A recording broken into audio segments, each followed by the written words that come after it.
These were people at the very top, award winners, cultural icons, faces that defined entire eras of black entertainment. They had the talent, they had the momentum, and they had everything it takes to stay at the center of Hollywood for decades. But somewhere along the way, the calls stopped coming, the offers dried up, and the industry that once celebrated them moved on without looking back. Today, on Timeless Black Icons, we are getting into 20 black actors Hollywood will not cast anymore. Some of these stories are about bad decisions. Some are about a system that punishes people for speaking up. And some are about an industry that simply has no loyalty. Get ready, because some of these are going to surprise you. Here are 20 black actors Hollywood will not cast anymore. Number 20. Orlando Brown. Orlando Brown arrived on Disney Channel with the kind of natural energy that most young performers spend years trying to develop. As Eddie Thomas on That's So Raven, he was the lovable, funny best friend who made every scene feel lighter. He could act, he could sing, he could rap, and he could make a room laugh without breaking a sweat.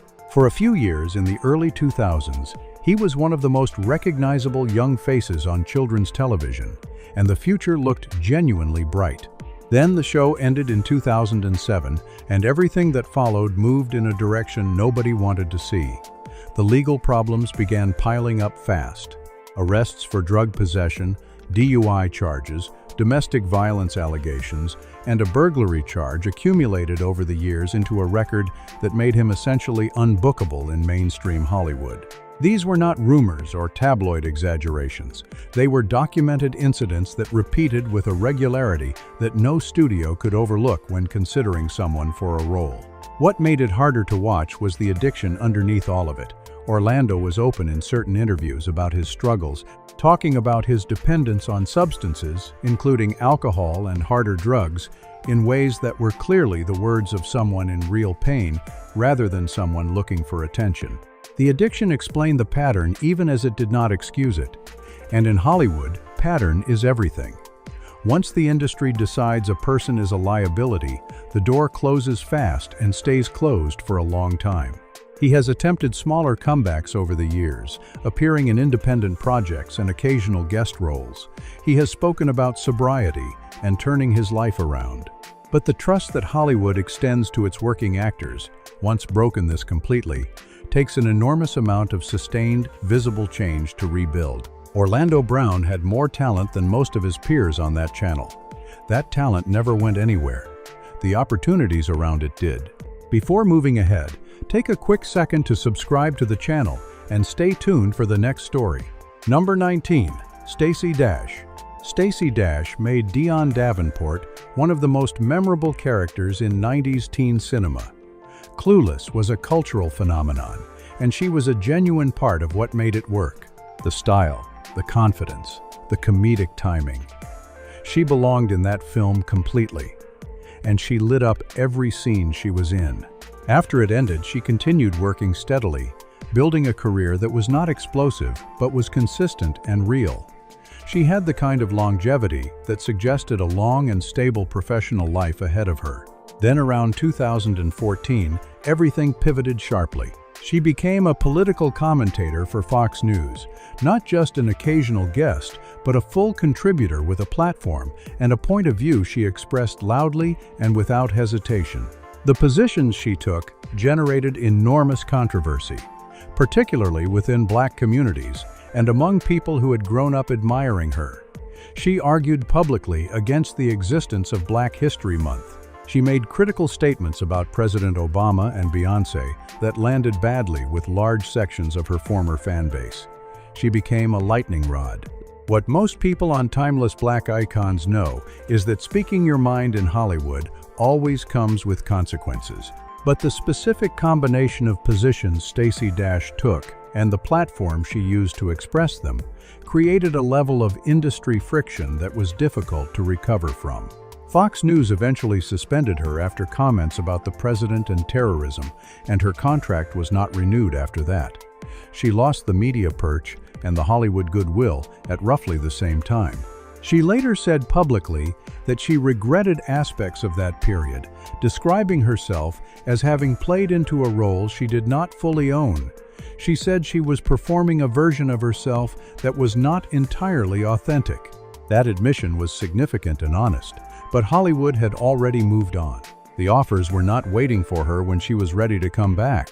A career built over decades can be reshaped by a few years of controversy faster than most people realize.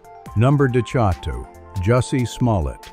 Jussie Smollett was one of the central pillars of Empire, Fox's massive music industry drama that dominated conversations about black television for years. He played Jamal Lyon with a depth and charisma that made the character one of the show's most beloved figures. His singing was real, his acting was sharp, and the storylines built around Jamal were some of the most emotionally resonant the show produced. He was not just a cast member, he was a reason people watched. Then January 2019 arrived, and everything changed in a single news cycle. He reported that he had been attacked in a hate crime in Chicago, targeted with racial and homophobic slurs. The initial response was immediate and overwhelming support. Then the investigation shifted, and Chicago police announced they believed the attack had been staged. They alleged he had paid 2 acquaintances to carry out a fake assault. The story reversed completely in public, and the damage was immediate and severe. What followed was years of legal proceedings that twisted in multiple directions. He was charged. The charges were initially dropped in a decision that generated its own controversy. Then a special prosecutor brought them back. In 2021, he was found guilty on 5 felony counts and sentenced to jail time and fines. In 2024, the Illinois Supreme Court overturned the conviction on procedural grounds related to the original deal. The court did not declare him innocent. It ruled that the legal process had been flawed. That distinction matters, and the public has largely held on to the version of events that came out in 2019. Empire removed his character. The projects that had been in development around him dissolved. Studios and networks that had been eager to capitalize on his Empire momentum went completely quiet. He has attempted to redirect his energy into directing and smaller independent projects, but the mainstream industry has not opened its doors. The scandal rewrote the public perception of him so completely that recovering from it would require a sustained effort over many years, and that work is still very much unfinished. Number 17, Mo'Nique. Mo'Nique stood up in front of the entire Academy of Motion Picture Arts and Sciences in 2010 and accepted an Oscar for Best Supporting Actress for her role in Precious. That performance was genuinely extraordinary. Raw, terrifying, and human in ways that most actors never access. The award was deserved completely. And what happened to her career in the years that followed is one of the most discussed and debated stories in modern Black Hollywood. After Precious, she declined to participate in the overseas promotional tour for the film, arguing that she had not been contracted or compensated to do that additional work, and that it was not something she should be expected to do for free. That decision upset powerful people. She later said publicly that she was blacklisted by the industry as a result, naming Lee Daniels, Oprah Winfrey, and Tyler Perry, specifically as people who turned their backs on her after she refused to fall in line. Those were enormous names to go up against publicly, and the professional fallout was real. What separates Mo'Nique's story from most on this list is the argument at its center. She was not pushing back against a scandal or a personal failure. She was pushing back against what she described as the expectation that Black women in entertainment should accept less, work for free, and stay quiet about it. She filed a lawsuit against Netflix in 2019 over what she said was a lowball offer for a comedy special that she believed was rooted in race and gender discrimination. The lawsuit settled privately. The conversation it started did not. She and Lee Daniels eventually reconciled after 13 years apart, and they announced plans to work together again. That development suggested the door back into mainstream Hollywood might be opening.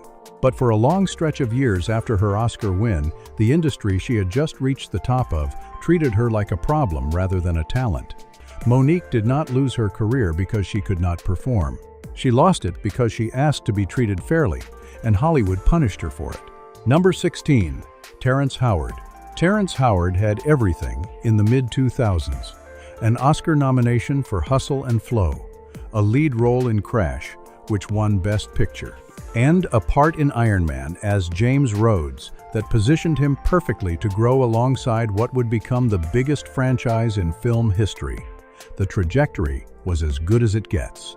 Then, piece by piece, it came apart in ways that involved personal decisions, public disputes, and a reputation for being difficult that followed him from project to project until the roles simply stopped coming. The Iron Man situation is the most famous chapter. Howard has said he was initially the highest-paid actor in the first film and was promised continuity into the sequels, but was then offered a drastically reduced salary for Iron Man 2. He refused the reduction, and the role went to Don Cheadle. Whether his account of the pay structure is accurate or not, the outcome was the same. He was out of the Marvel Universe before it became the cultural juggernaut it turned into, and that exit was framed publicly in ways that reinforced a narrative about him being unreasonable. The personal controversies compounded the professional problems. Multiple ex-wives made allegations of domestic violence against him over the years. He addressed some of those allegations in interviews in ways that did not help his public standing. He sued Fox and his talent agency over what he said was underpayment during Empire's run, and he has spoken publicly about tax disputes with the federal government. Each controversy added another layer to a reputation that studios increasingly found difficult to separate from the work itself. He has spoken in recent years about performing on the Chitlin circuit, smaller local theater shows far removed from the major studio work that once defined his career.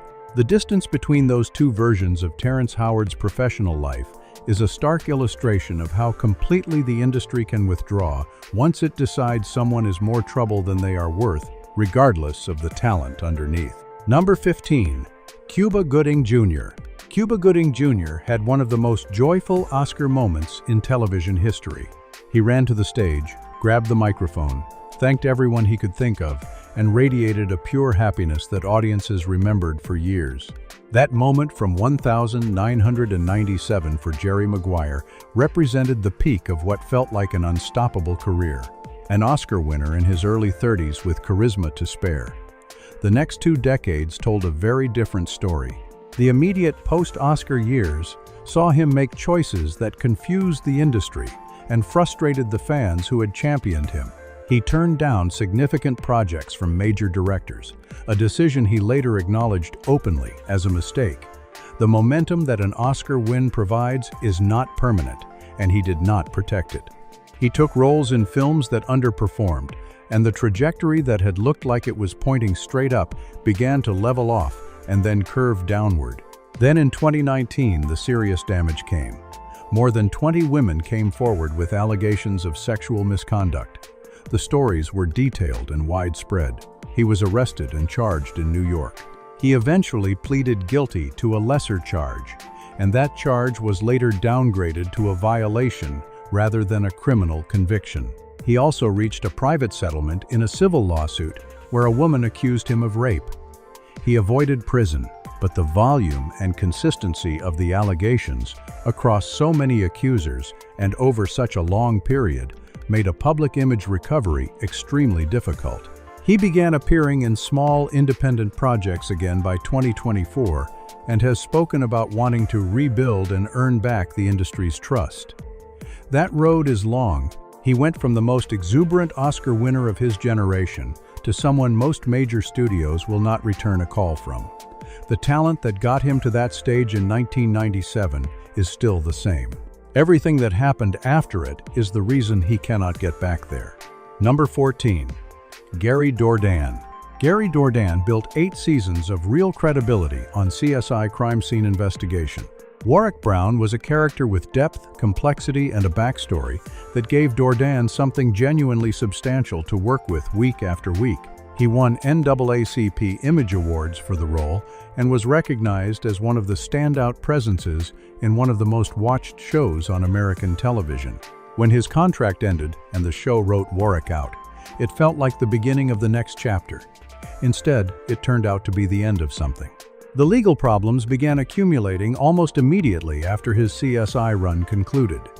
In 2008, He was arrested on drug possession charges, a case that was eventually dismissed but left a mark on his public profile. In 2011, he was arrested again on drug charges and the same year faced a felony battery charge after an altercation with a former girlfriend that reportedly left her with a broken nose. He received 5 years of probation. In 2012, he filed for bankruptcy, unable to manage the financial gap that opened up when the steady income from a major network series disappeared. What made his story particularly difficult to watch was how visible the freefall was. He had been a celebrated actor on a top 10 rated show. The distance between that and bankruptcy and repeated criminal charges played out in public view without any clear floor to it. He spoke in later interviews about working through his addiction and trying to rebuild, and those accounts suggested genuine effort rather than deflection. But the industry had already formed its conclusion. He has worked in smaller independent films and occasional television appearances since then, but the path back to a major network drama has not reopened. Hollywood is not particularly forgiving of the combination of legal trouble and financial instability, even when the talent that built the original reputation is still clearly present. Number 13. Isaiah Washington. Isaiah Washington was Dr. Preston Burke on Grey's Anatomy, during the period when Grey's Anatomy was the most talked about show on television. He was strong, authoritative, and compelling in every scene. His character carried real dramatic weight in the ensemble, and his work was recognized and respected within the industry. He appeared to be exactly where a serious, dramatic actor of his caliber should be, embedded in a hit show with years of story ahead of him. Then in 2007, a confrontation on set with Patrick Dempsey became public, and during that dispute, Isaiah used a homophobic slur that was understood by many to be directed at co-star T.R. Knight, who later came out as gay. The incident might have been managed if it had ended there. But at the Golden Globes, while attempting to deny the story to reporters, Isaiah repeated the slur backstage. That moment turned a backstage dispute into a national conversation. He apologized. The apology did not save his job. ABC chose not to renew his contract, and he was gone from the show. What followed was a period he has described in his own words as near total professional collapse. He said he could not afford an agent or a publicist. He said the industry stopped returning his calls. He said he lost almost everything he had built in terms of professional relationships and opportunity. For someone who had been working steadily in Hollywood for years and had just been a lead on one of the biggest dramas on network television, the speed of that reversal was striking. He returned to Grey's Anatomy briefly in 2014 for a guest appearance and landed a lead role on the CW series The 100 from 2014 to 2018, which represented a genuine working comeback, even if it never reached the scale of his Grey's peak. But the arc of his story remains one of the clearest illustrations in recent memory of how quickly a single moment can reshape what Hollywood is willing to offer you, regardless of the work that came before it. Number 12. Wesley Snipes. Wesley Snipes did something in 1998 that very few people had done before him. He took a Marvel Comics character, put a black man at the center of an action horror film, and made it work so completely that Blade became a franchise and a blueprint. Before the Marvel Cinematic Universe existed, before superhero films dominated the industry the way they do now, Wesley Snipes was proving that a black-led comic book film could succeed commercially and culturally. That contribution to what the genre eventually became does not get acknowledged enough. Then the tax situation unraveled everything. He had not filed federal income tax returns for several years, and when the government caught up with that reality, the consequences were severe. In 2008, he was convicted and sentenced to 3 years in federal prison. He served approximately 28 months before his release in 2013. The years inside removed him from an industry that does not pause for anyone, and the circumstances of his absence made studios deeply cautious about what attaching his name to a project would mean. The reports about his behavior during the filming of Blade Trinity added another layer of difficulty. Multiple people involved in that production described a set environment shaped by conflict between Wesley and the director, with accounts of behavior that reinforced a developing narrative about him being hard to manage. Whether those accounts were fully accurate or partially exaggerated is something that never got a clean resolution, but the reputation they contributed to stuck and traveled. After his release, he worked steadily in smaller roles. The Expendables 3 gave him a recognizable supporting part, and he appeared in Coming to America alongside Eddie Murphy. But the leading man position he occupied in the 90s and early 2000s has not returned. He went from owning a genre to accepting what the genre is willing to offer him. That gap tells you everything about how prison time and a difficult reputation combine in Hollywood's calculations. Number 11. Larenz Tate. Larenz Tate arrived in the 90s with a run of performances that established him immediately as a serious dramatic talent. Menace to Society, Dead Presidents, Love Jones. Those 3 films alone put him in a category of young black actors whose work demanded attention. He had range, he had presence. He chose projects with intention and delivered in all of them. The trajectory looked like it was heading somewhere significant and lasting. What happened instead was a slower kind of fade, less dramatic than a scandal, and in some ways harder to define clearly. The leading roles in major studio films became less frequent. Hollywood's appetite for the kind of projects that showcased what Larenz Tate actually did best, complex dramatic stories centered on black experience, was inconsistent at best throughout the late 90s and 2000s. He was not the problem. The industry's limited imagination about where a black dramatic actor of his caliber should be placed was the problem. He has been open in interviews about his refusal to chase roles that did not reflect his values or his sense of what meaningful work looks like. He turned down certain types of parts because he did not want to spend his career playing the same character over and over in films that reduced black life to a set of familiar tropes. That integrity is admirable. It is also, in practical terms, a narrowing of available opportunity in an industry that responds primarily to commercial logic. His role as Simon on Power gave him a significant television platform and reminded a new generation of viewers of exactly what he is capable of when the material is worthy of him. He has never stopped working, and he has never stopped being good. The gap between his talent and the roles Hollywood has consistently offered him is not a reflection of his limitations, it is a reflection of theirs. Number 10. Keke Palmer. Keke Palmer has been working in this industry since she was a child, and she has built a record of achievement that most adults never come close to matching. She became the youngest talk show host in television history. She was the first black Cinderella on Broadway. She was the first black woman to have her own series on Nickelodeon. She has done major studio films, animated features, television drama, comedy, and music. Akeelah and the Bee, Hustlers, Nope.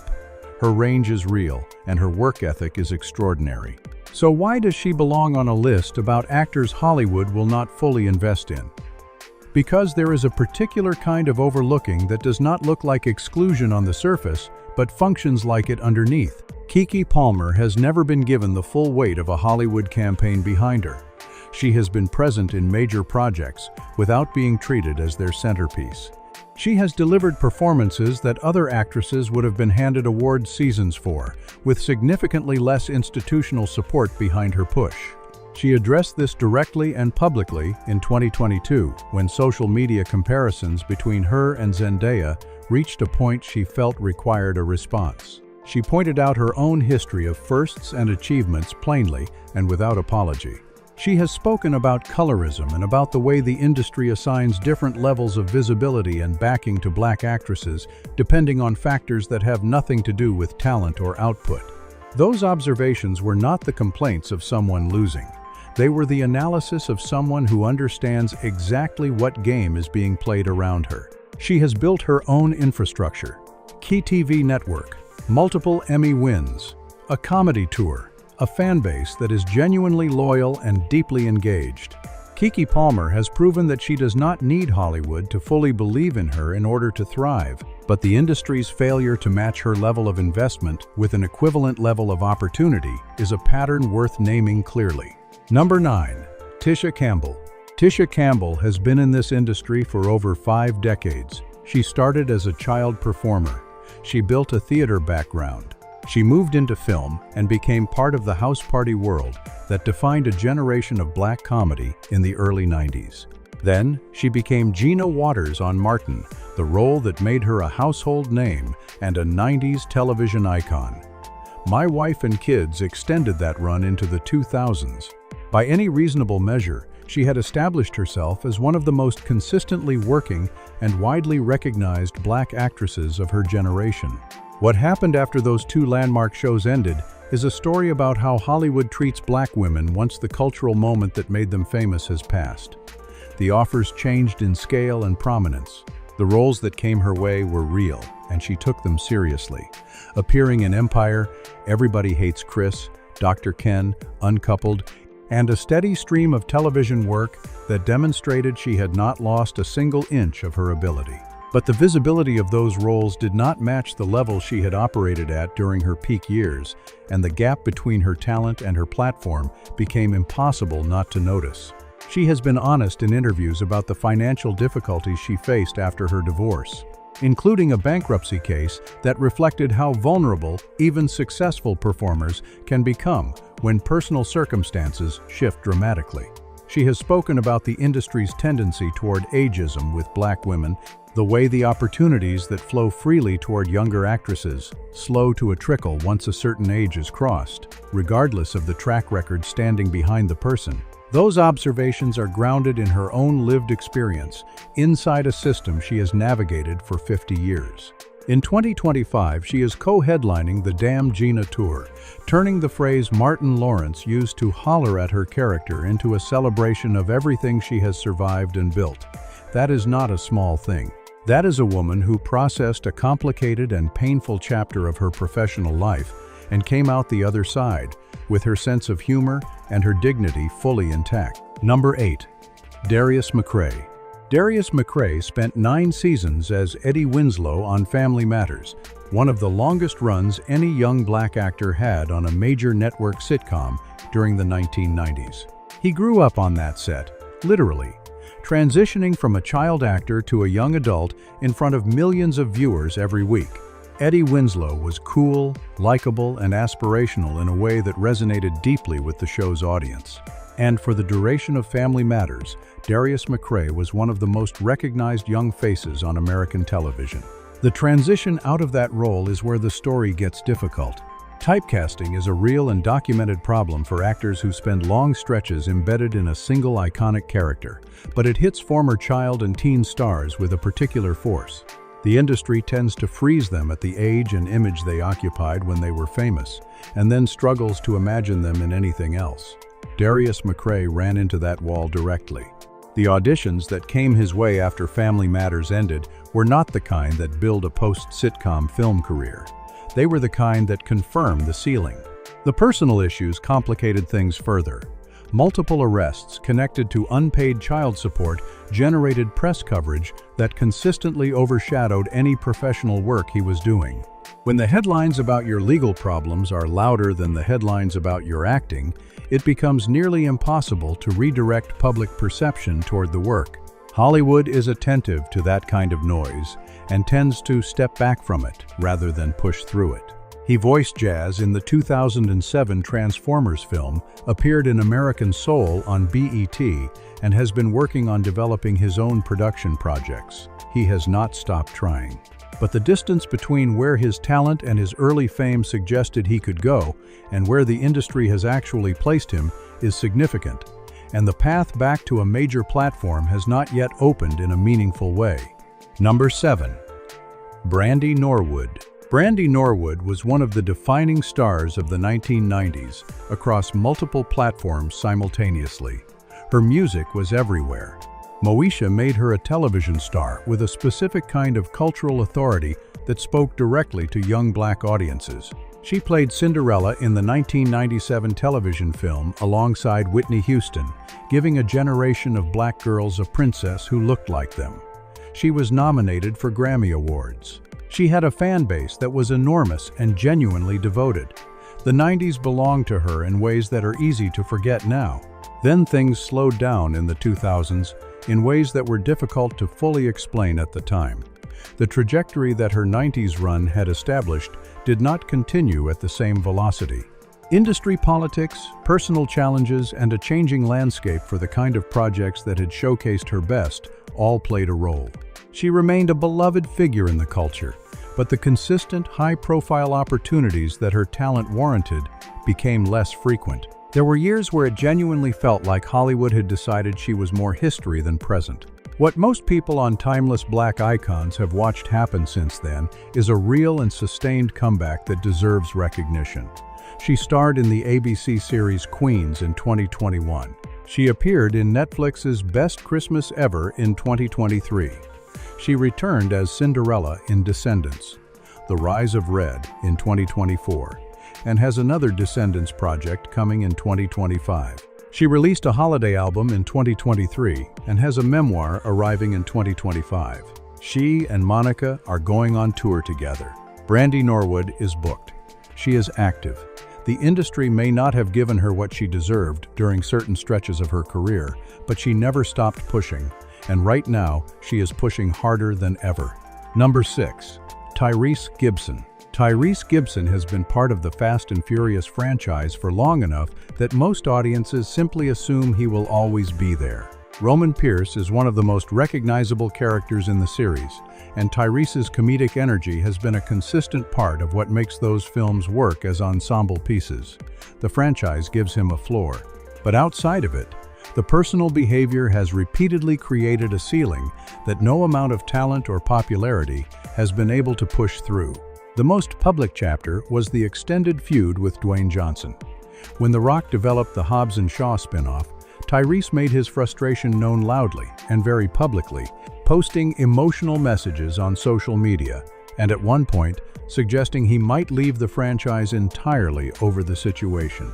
The posts were raw and sometimes crossed the line from expressing a legitimate grievance into something that came across as erratic.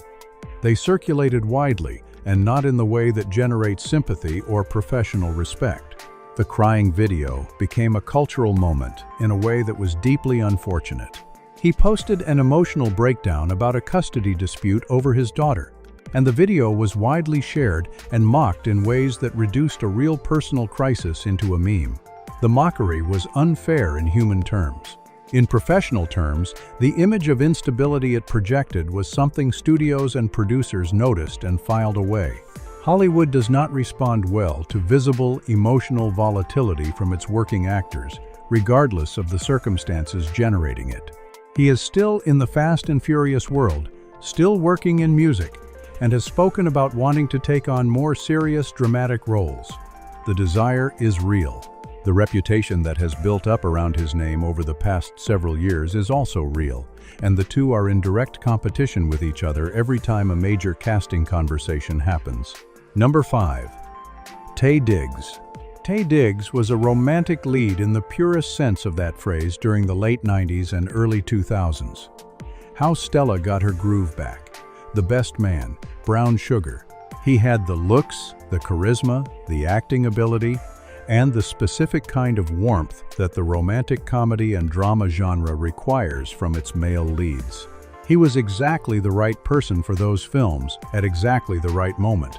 And then, the genre effectively stopped being made at the level that would have kept him in its center. That is not a scandal story. It is a structural story about how Hollywood's appetite for certain kinds of films shifted in ways that left specific performers stranded, regardless of their ability. The theatrical romantic comedy essentially collapsed as a major studio priority in the 2000s and early 2010s, and the space that had been carved out for black romantic leads within that genre collapsed with it. Taye Diggs did not make any particular wrong move. The category of film that his career was built on simply stopped being a priority for the studios that funded it. He adapted. He built a serious television career through Private Practice, Empire, and All American, the last of which gave him a prominent and sustained role that connected him with a younger audience who had not grown up watching Brown Sugar. He returned to Broadway in Moulin Rouge the musical in 2025, proving that the stage was always part of his range, even when the screen work was drawing the most attention. He has a podcast, he has new film projects developing. Taye Diggs has not disappeared. He has redirected. The version of his career that existed in those early romantic films is probably not coming back because the films themselves are not coming back at the same scale. But the performer remains fully active and fully capable of delivering at the highest level when the right material arrives. Number 4. Anthony Anderson. Anthony Anderson spent years building one of the most recognized comedic presences in American television. From his early film work through his long run as Dre Johnson on Blackish, which earned him Emmy nominations and wide critical praise, he demonstrated a consistent ability to anchor a comedy series while also delivering the more serious, dramatic moments that the show occasionally required. Blackish was a significant piece of television, and Anthony Anderson was the center of it for 8 seasons. The investigation in 2018 complicated things considerably. The LAPD looked into an assault allegation made against him. No charges were ultimately filed, with investigators citing insufficient evidence. But the existence of the investigation and the coverage it generated in the entertainment press was the kind of thing that changes how decision-makers think about someone when their name comes up in a casting conversation. The entertainment industry does not always wait for legal conclusions before adjusting its calculations. He continued working through all of it, which says something about both his professional standing and his personal resilience. He hosted the 75th Primetime Emmy Awards in 2024, which is not a platform handed to someone the industry has fully walked away from. He has been doing game show hosting work alongside his mother. He remains present and active in the public eye. But the specific landscape of his work has shifted. The kind of sustained lead role he had in Blackish, 8 seasons at the center of a network comedy with cultural weight and critical recognition, has not been replicated. Whether that gap is about the investigation, about changing tastes, or about the simple reality that roles of that specific type and scale are rare, the fact remains that Anthony Anderson's profile is operating at a different level than it was during the height of his Blackish years. Number 3. Jaleel White. Jaleel White created one of the most successful comedic characters in the history of American network television. Steve Urkel was everywhere in the early 90s. The merchandise, the catchphrase, the recurring bits. He was so popular that he effectively took over Family Matters, a show that was not built around him, and made it impossible to imagine without him. That kind of cultural impact is genuinely rare, and the recognition it earned was deserved. The problem with that level of iconic association is that it follows you everywhere and closes doors that might otherwise have been open. Jaleel White spent years after Family Matters being Steve Urkel in every room he walked into professionally. Casting directors who might have considered him for a dramatically different role had a specific image lodged too firmly in their minds to see past it. The character that made him famous became the primary obstacle between him and the kind of adult acting career that his real range would have supported. He has spoken honestly about the physical toll that playing Urkel for years took on his body. The character's specific voice, posture, and mannerisms required sustained physical modifications that had lasting effects. That is not a small thing. He was performing a character that was physically demanding in ways that were not visible to the audience, and he did it for nearly a decade. He never fully left the industry. He did voice work, appeared in Grown Ups and other film projects, showed up in The After Party and Star Wars, Skeleton Crew, and found success as a game show host on Flipside in recent years.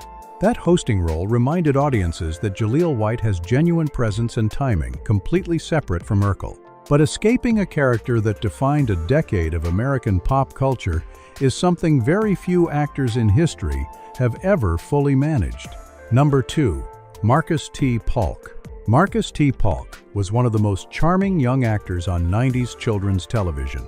As Miles on Moesha, Brandy's little brother, he delivered a performance that felt natural, funny, and completely lived in. He was not trying to be the scene stealer. He just was one, consistently, week after week across the show's entire run. He belonged in that cast completely, and audiences responded to him with genuine warmth throughout the show's run. The transition from child star to adult actor is one of the most statistically difficult career moves in Hollywood. The industry creates young performers, centers projects around them for a specific window of time, and then largely expects them to navigate the shift to adult work on their own, with very little structural support. The roles that define them as children are also the roles that make casting directors hesitant to see them differently once they have aged out of them. Marcus T. Paulk ran directly into that reality after Moesha ended. He appeared in Roll Bounce alongside Bow Wow and in Red Tails, the George Lucas-produced film about the Tuskegee Airmen. He did voice work in The Proud Family, Louder and Prouder. Guest spots and smaller roles continued to come in, but the step up to leading adult roles in major productions did not follow the way his childhood work might have suggested it would. Hollywood did not offer him the runway he needed to show what he could do as a grown performer.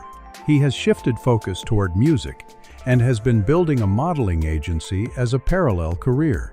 Those moves suggest someone who has looked honestly at what the industry is and is not offering him, and decided to create his own opportunities rather than wait for Hollywood to remember who he is.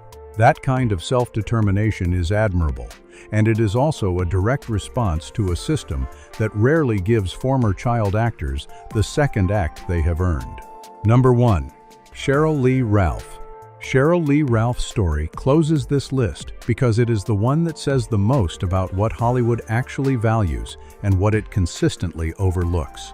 She created the original Dina Jones in Dreamgirls on Broadway in 1981, building a character from scratch that became iconic before the production even reached the stage. It was always destined for. She was extraordinary in that role. She brought something irreplaceable to it, and then Hollywood spent the next 4 decades largely treating her like a supporting player at best and an afterthought at worst. She kept working through all of it. Television appearances, film roles, stage work. She never disappeared and she never stopped being good.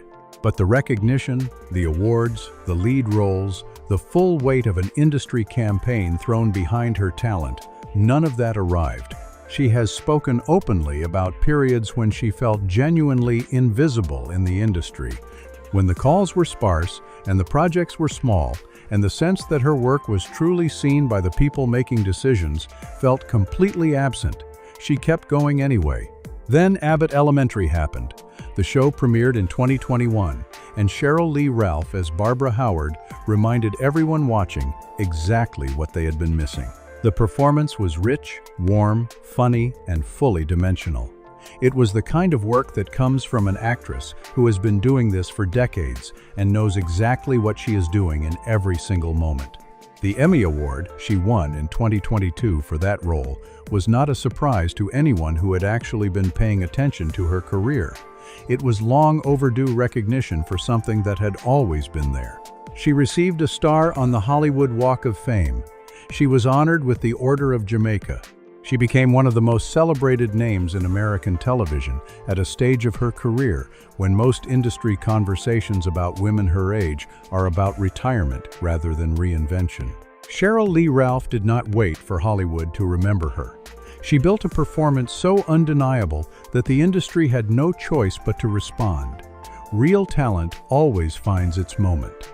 Hers just took longer than it should have. And there you have it. 20 black actors who experienced the full force of what Hollywood can do when it decides to turn its back. Some of those decisions were complicated. Some of them were unfair. And some of them were long overdue corrections that finally got made. Now we want to hear from you. Which of these stories hit you the hardest, and who do you think deserves a real second chance? Drop it in the comments, because on Timeless Black Icons, every name matters and every story gets told.